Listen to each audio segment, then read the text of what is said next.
because we'll only have 2 more chapters left of Mr. Popper's Penguins, with today and tomorrow. And then we'll, of course, start a new book, but sometimes I feel kind of sad to say goodbye to a book that I love. But I guess you can always read it again. Today we're on chapter 19, and it's called Admiral Drake. And remember where we left off was that Mr. Popper was headed to jail. His misunderstanding with bringing the penguins to the wrong theater has gotten him in trouble. So let's see what happens here. Chapter 19.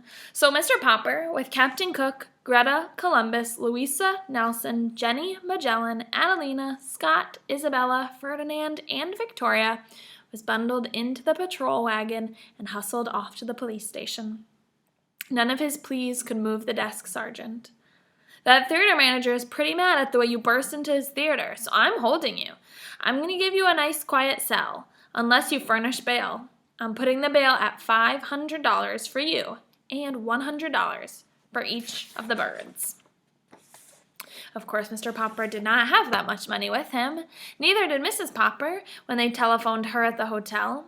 The hotel bill was paid for several days ahead, but she had no cash. The check for the final week's salary was not due until the end of the week.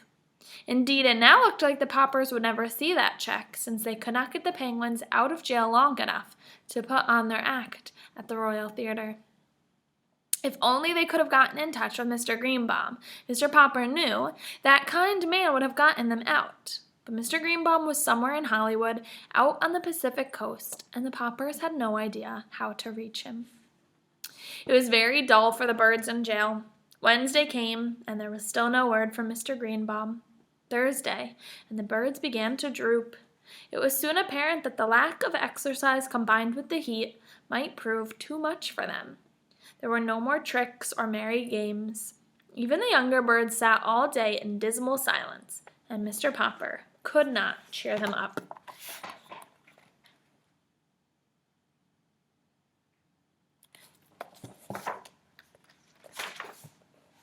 Mr. Popper had a feeling that Mr. Greenbaum would probably turn up by the end of the week to see about renewing the contract. But Friday passed without any news of him. Saturday morning, Mr. Popper got up very early and smoothed his hair.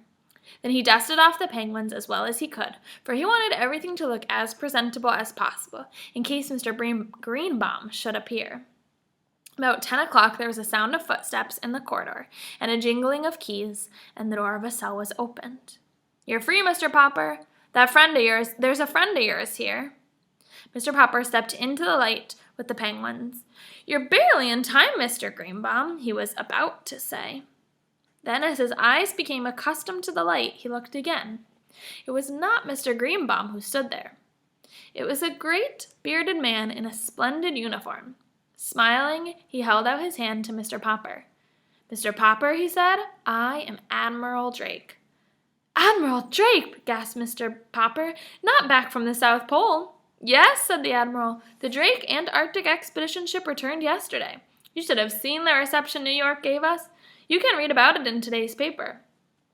But I read about the trouble you were having over the penguins, and so here I am. I have a long story to tell you." "Could we go to the hotel and talk about it?" asked Mr. Popper. "My wife will be anxious to see us back." "Certainly," said the Admiral, and when they were all settled in the Popper rooms of the hotel, with the penguins clustering around to listen, Admiral Drake began. "Naturally, when I knew that I was coming back to America, I often thought about the man to whom I had sent the penguin. It takes us a long time to hear things down there, and I often wondered about how you and the bird were getting along. Last night at the mayor's dinner for us, I heard about the wonderful trained penguin act you had been putting on all over the country. This morning, I picked up the paper, and the first thing I read was that Mr. Popper and his 12 penguins were still being held in jail." "But 12 penguins? Mr. Popper, how on earth?" Then Mr. Popper told how Greta had arrived to keep Captain Cook from being lonely, and how the little penguins had grown, and how the clever little band had saved the day for the Poppers when things started looking bad. "It's amazing," said Admiral Drake. "I've seen a lot of penguins in my time, but never such educated ones as these. It certainly shows what patience and training can do." But now, to get to my real point, Mr. Popper, you probably know that I have explored the North Pole as well as the South Pole. Oh, yes, said Mr. Popper respectably. I have read books about both your Arctic and your Antarctic expeditions. Well, then, said the Admiral, maybe you know why we explorers prefer the South Pole? Could it be on account of the penguins, sir? Asked Janey, who had been listening very hard. Admiral Drake patted her head. Yes, my dear. Those long polar nights get pretty dull when you have no pets to play with. Of course, there are polar bears up there, but you can't play with them. Nobody knows why there are no penguins at the North Pole. For a long time, the United States government has been wanting me to lead an expedition up there for the purpose of establishing a breed of penguins. I must come to the point, Mr. Popper. You have had such remarkable success with these birds of yours. Why not let me take them to the North Pole and start a race of penguins there? Just then, Mr. Greenbaum and another gentleman were announced. They all shook hands and were introduced to the Admiral. Well, Popper, said Mr. Greenbaum, too bad about that mix-up over the theaters, but never mind. Here's Mr. Klein, who owns the Colossal Film Company. He's going to make your fortune. You'll be a poor man no longer, Mr. Popper. Poor? Said Mr. Popper. I'm not poor. These birds have been earning us $5,000 a week. Oh, $5,000, said Mr. Klein. What's that? Pin money? I want to put those birds in the movies, Mr. Popper. We've got the story department working on stories for them already. Why, I'll put each of those birds under a contract that will keep you and the missus on Easy Street for the rest of your lives. Papa, whispered Mrs. Popper, I don't want to live on Easy Street. I want to go back to Proudfoot Avenue. Better consider, Mr. Popper, said the Admiral. I can't offer you anything like that. You say those men at the North Pole get lonely because there are no penguins? Asked Mr. Popper. Very lonely, said the Admiral. But if there were penguins up there, mightn't the polar bears eat them? Oh, ordinary penguins, yes, said the Admiral. But such highly trained birds as yours, Mr. Popper, they could outwit any polar bear, I guess. It was now Mr. Klein's turn to speak. In every moving picture house in America, little children would have the pleasure of seeing stories acted by the Popper-performing penguins, he said. Of course, if we succeeded in establishing the breed at the North Pole, said the Admiral, the name might have to be changed a little.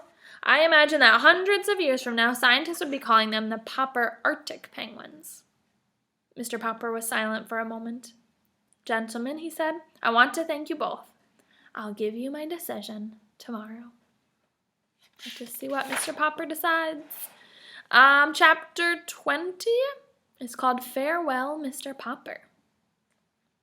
Let's see what farewell means. See you tomorrow.